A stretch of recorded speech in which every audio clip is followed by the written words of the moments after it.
ബുദ്ധിയുള്ളവർക്ക് എല്ലായിടത്തും വിജയിക്കാൻ കഴിയും. നിങ്ങൾക്ക് ഐൻസ്റ്റീനെ അറിയില്ലേ? അദ്ദേഹത്തിന് ഒരു ഡ്രൈവർ ഉണ്ടായിരുന്നു. വളരെ ബുദ്ധിയുള്ള ഒരു ഡ്രൈവറായിരുന്നു. ഒരുപാട് കോളേജുകളിൽ പ്രസംഗിച്ച് ക്ഷീണിച്ച ഐൻസ്റ്റീൻ ഡ്രൈവറോട് പറഞ്ഞു, അടുത്ത സ്ഥലത്തെത്തുമ്പോൾ എന്റെ പകരം താങ്കൾ സംസാരിക്കണം. കാരണം ആ നാട്ടുകാർക്ക് നമ്മയും അറിയില്ല, നമുക്ക് ആ നാട്ടുകാരെയും അറിയില്ല.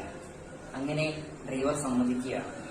ആ നാട്ടിലെത്തി ഡ്രൈവർ ഐൻസ്റ്റീന്റെ വേഷം ധരിച്ച് സ്റ്റേജിലേക്കും ഐൻസ്റ്റീൻ ഡ്രൈവർ വേഷം ധരിച്ച് സദസ്സിൽ വരുന്നു. കുഴപ്പമില്ലാത്ത രീതിയിൽ അദ്ദേഹം നന്നായി പ്രസംഗിച്ചു. പക്ഷേ പ്രസംഗത്തിനിടയിൽ ഒരു വലിയ അബദ്ധം സംഭവിച്ചു.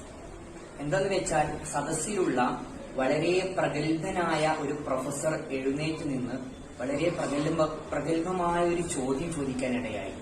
ആ സമയത്ത് പോലും പ്രസംഗികൻ പതറിയില്ല. അദ്ദേഹം ആ ഒരു ചോദ്യത്തെ വളരെ നിസാരവൽക്കരിച്ചുകൊണ്ട് അദ്ദേഹം പറഞ്ഞു, ഇത്രയും നിസാരമായ ചോദ്യത്തിന് മറുപടി പറയാൻ എന്റെ ആവശ്യമില്ല, അതിനെന്റെ ഡ്രൈവർ മതിയാകും. അദ്ദേഹത്തെ ഞാൻ സ്റ്റേജിലേക്ക് ക്ഷണിക്കുന്നു.